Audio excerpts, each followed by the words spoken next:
Today I want to talk about the trophic pyramid and trophic levels.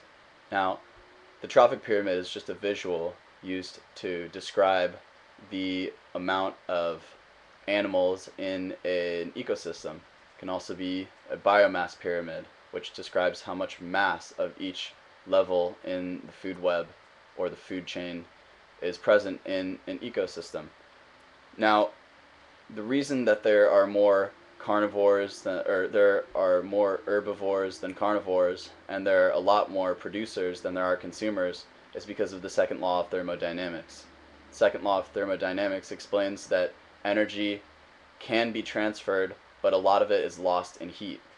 For example, when you eat a burger that is 1 pound, you don't gain 1 pound. Your body has to digest it, which releases heat, and your body also has to break down the nutrients into the simpler ones that it needs.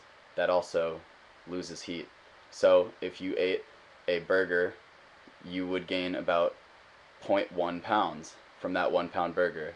Your body's about 10% efficient at getting the actual energy from that burger.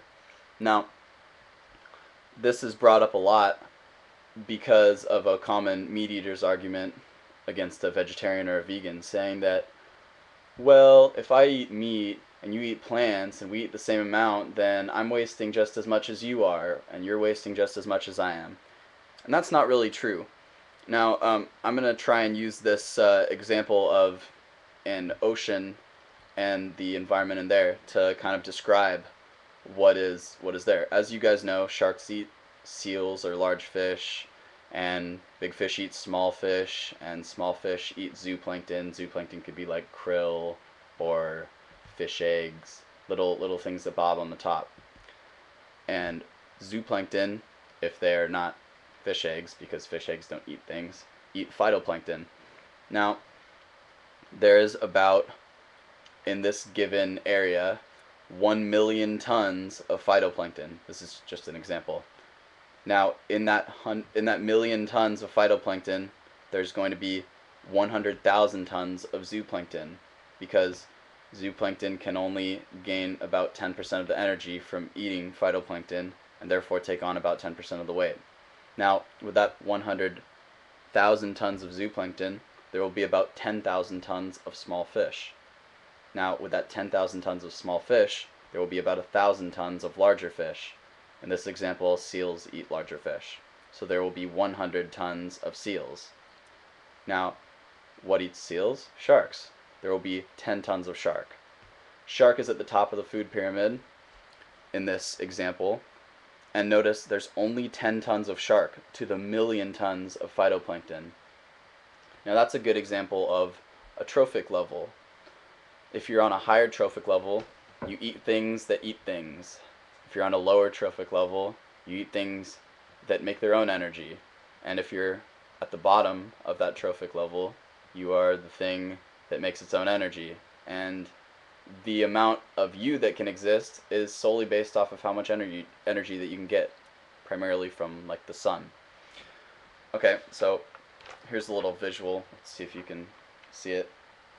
There you go. So at the bottom you've got your producers, and then you have the consumers, and then you have the secondary consumers, the things that eat the consumers. So humans were meant to be right there, the consumers. However, people who eat meat are secondary consumers, or tertiary consumers. Now, in order to counter that argument that it is just the same to eat meat as it is to eat plants on an environmental level, think about this.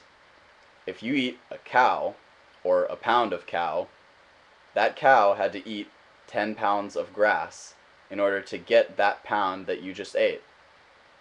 So if I eat 10 pounds of, well, I'm not going to eat grass, but if I eat 10 pounds of corn, I will have eaten the same amount of energy as you ate. The reason that this is important is that if everybody ate vegetables or fruits or things that come from the ground that produce their own energy, we can have 10 times as much food as if you eat meat. which has to get its own food in order to survive. Thanks.